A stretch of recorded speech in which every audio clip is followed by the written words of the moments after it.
Hello everyone, welcome to a new Dead by Daylight discussion video. We're going to be talking about the Dead by Daylight mid-chapter patch from this Thursday on their live stream.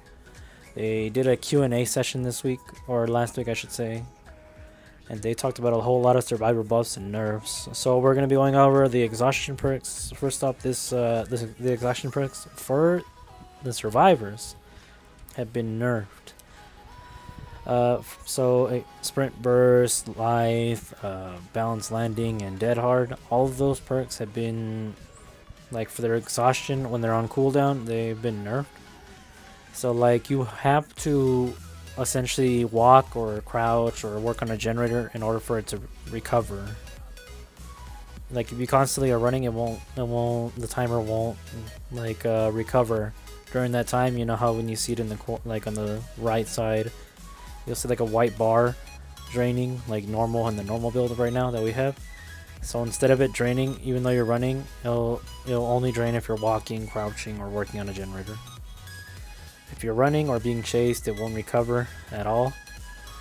Like the reason they did this is to give the killer a chance, because the cooldown is 40 seconds, and if the killer's like about to already catch them, and once the cooldown is already back up, survivor gets like another free escape from the killer.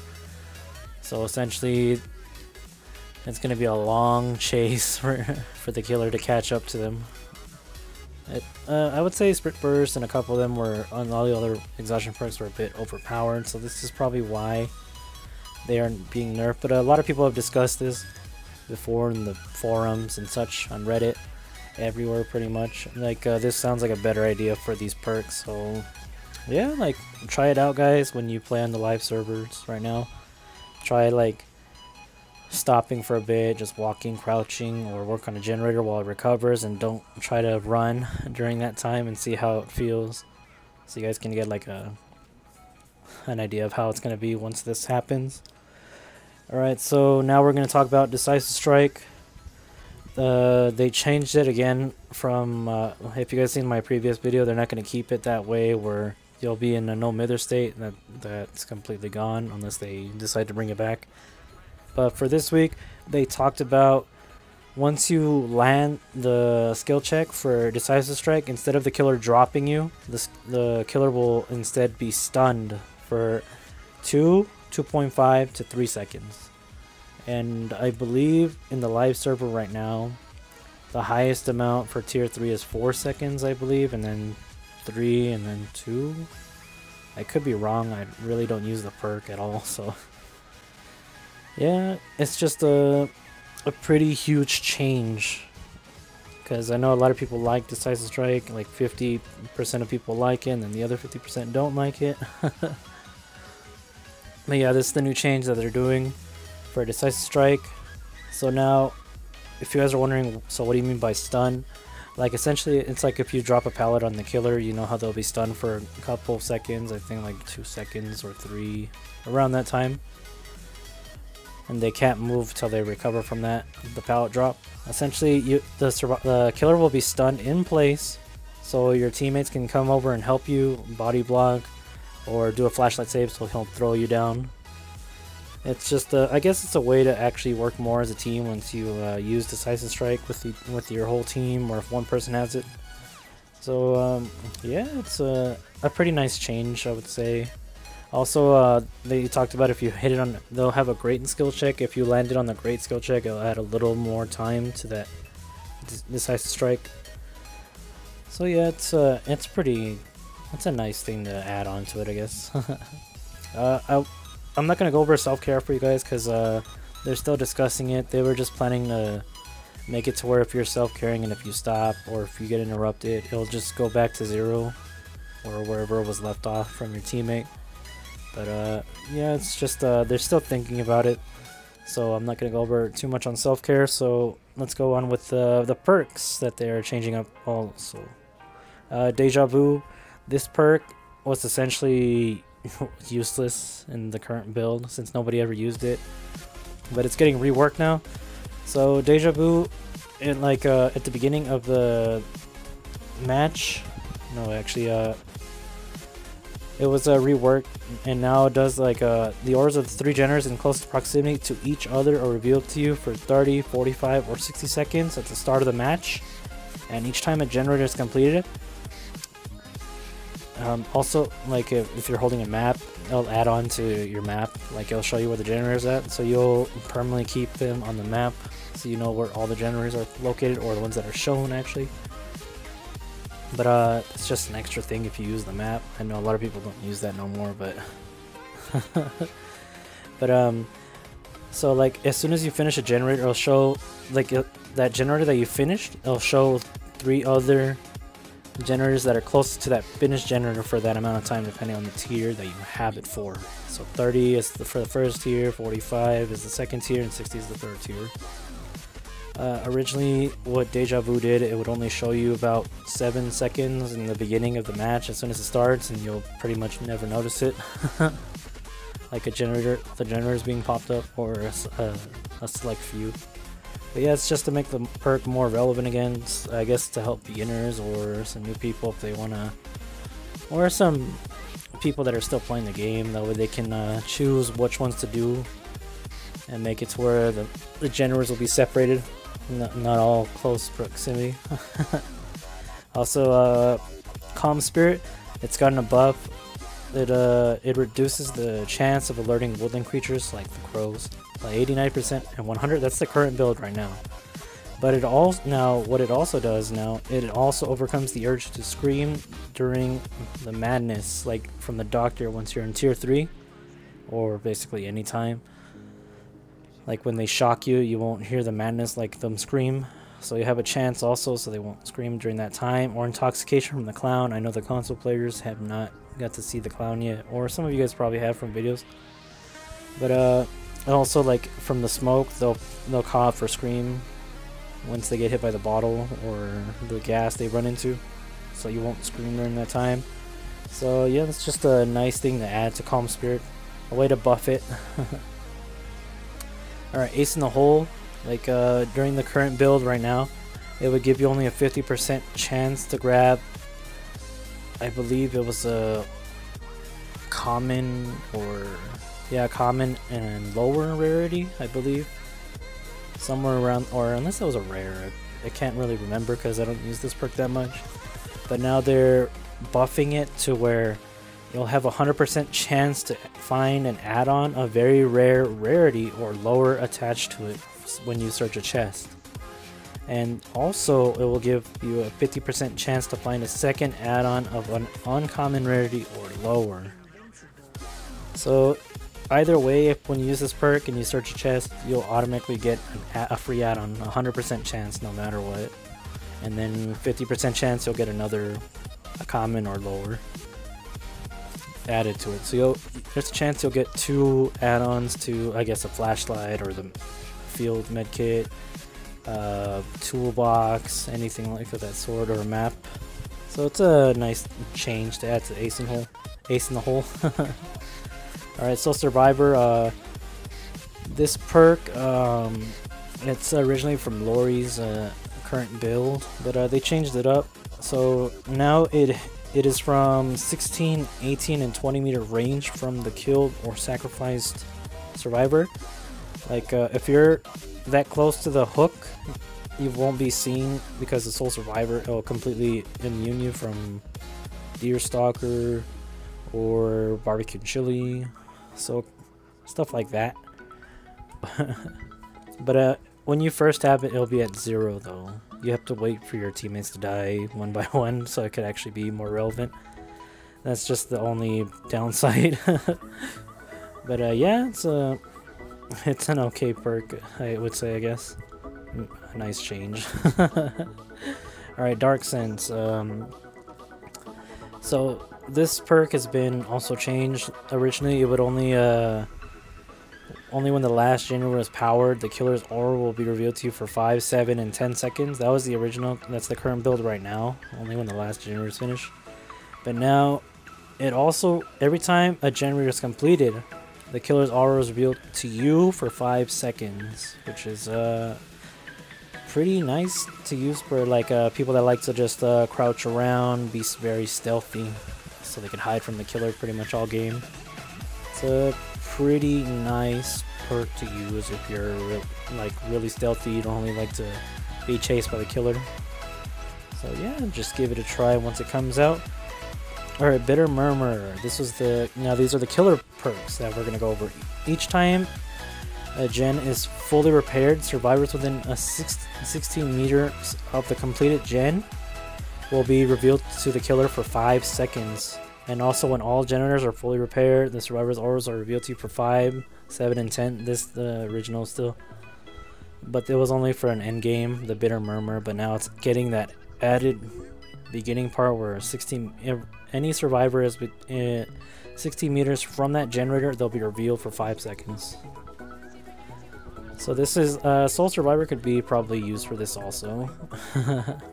Or a counter to this if you're next to a Hook Survivor also. But you have to be like a survivor close by that generator to be hidden.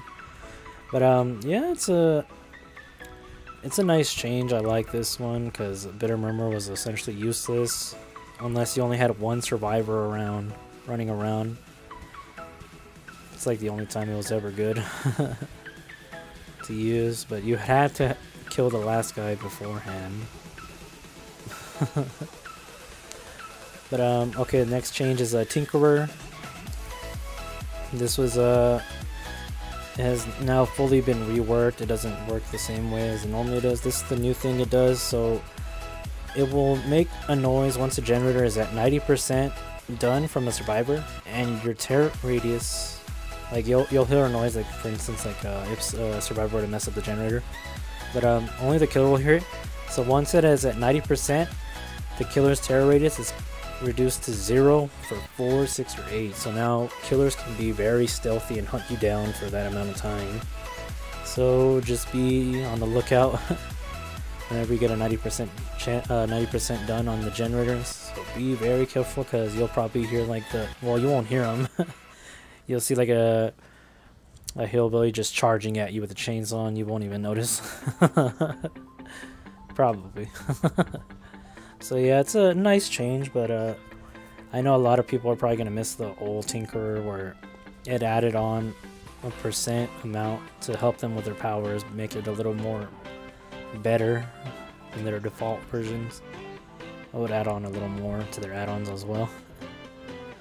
So yeah, it's a really nice change.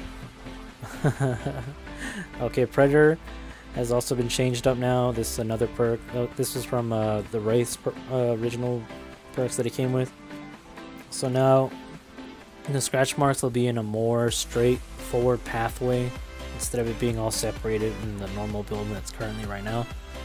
So it'll be like a straight line essentially showing you where the survivor is. It's a way to help, I guess. It could help veterans and also new players that are trying to learn to hunt down the survivors around.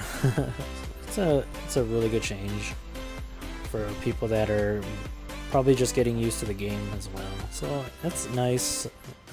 I like it. It's an interesting thing they did because the current build, it's just terrible. It's supposed to be used to find the survivors, but no, it's just spread out everywhere and you don't even know where to go because all the scratch marks are everywhere. So I like this change better than the current one, so I can't wait to try that one as well. Alright, so now Whispers. Now this one was changed up. Instead of a 48 meter range, I think it was, now it's reduced to 24 meters. So it'll be kind of easier to find the survivors around you in that small radius. But it also has a back, like it has a downside to it. So now every time you were to, like, every time this perk will be weakened every time you kill a survivor, which is the downside to it. So it's only good early game and bad late game. So once you kill a survivor, depending on your tier, it'll be 10 meters, I think it's tier 1, and then 8 meters tier 2, and 6 meters is tier 3. So if you were to do the math, add 30 to 24 and then add 24 to 24 and then add 18 to 24, you'll get the math there. It's a lot of math to figure out. Essentially, it'll be 54 meters range at tier 1 if you were to kill 3 survivors, and then 48 at tier 2 with the 8 meters, and about 42 for the tier 3. But this was a change. It's a nice change. I guess you could probably slug everyone and and then just pick them up if they, and then hook them. I don't know where I'm going with this, but yeah, it's good early game. It's to help people out, find them easier, I guess. All right, now we're gonna go over Sloppy Butcher. Some people probably have heard of this one, some probably haven't as well. Sloppy Butcher, originally what it did was if you hit a survivor with this perk, they would bleed out like slightly, moderately, and considerably, depending on the tier. And you would be able to follow their blood trail easier with Bloodhound, or you basically just without Bloodhound. You'll be able to see them, like their trail they're leaving behind, so you can find them. But not only does it do that still, it also gives the survivors the mangled effect. And some people are like, what is the mangled effect? Well, the mangled effect, like it'll make them take longer to heal fully now. And some people are going to say that's pretty overpowered. But no, it's not. Like once you completely heal, the mangled effect will disappear until you get hit again. So it's nice, because I know I still see a couple of people still use it, Sloppy Butcher, so that'll be a nice change to use the new one. Make them take longer to heal themselves from so self-care, and either getting healed by a teammate will take like probably an extra 2 or 3 seconds longer, maybe more. Alright, save the best for last. This perk is Myers' perk that he came with. So originally, well, I'm not going to talk over the original because it's kind of hard to describe how it is in the current build. But the new one, so this is how it works. So each token grants a stackable of 5% decreased cooldown on successful hits. You can earn up to 8 tokens to 40%, up to 40%. Yeah. Reduce, and with the 40, how do you get these tokens? Is by you have to do a successful hit on the survivors that are not your obsession. So every time you hit a non-obsession survivor, you'll get a token. That's how it works. And each one gives you 5%, up to 8, as I said. 8 tokens total. And it'll give you 40% reduced on successful hits. But if you attack your obsession, it will make you lose up to 4 tokens, 3 tokens, or 2 tokens, depending on the tier that you have it at. So, also, there's another thing to note. Like, if your survivor, if the obsession is killed, sacrificed, or moried, however you wanna put it at, you won't be able to get any more tokens from the other players, the other survivors that are running around. But you'll be stuck at those tokens that you left when you killed the survivor with the obsession.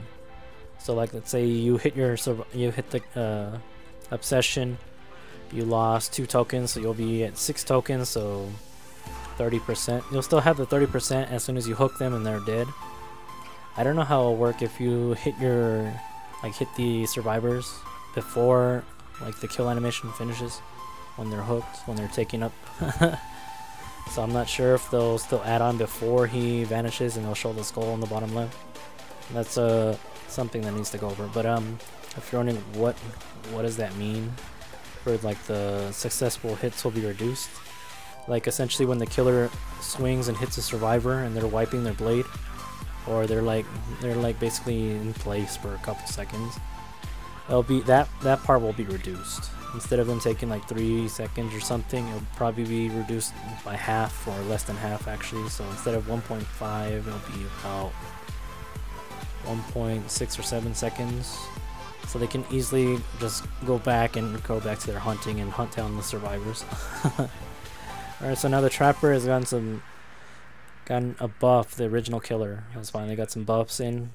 So now, instead of him taking up to 5 seconds to set up a trap, he'll only take up to 2.5 seconds to set up the trap. He'll take 0.5 to bend down, 2.5 to set it up, and then 0.5 to stand back up. Originally it was 5 seconds to set up a trap, which was a bit long, because even with the add-ons to reduce the time, you'll still have that 1 second for him to bend down and then 1 second for him to stand up. That was never reduced.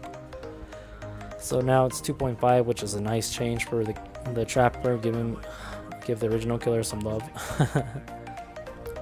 But that's not the only thing he got buffed at. I'm only gonna go over a couple things. He got a trapper sack, which gives him 1 trap.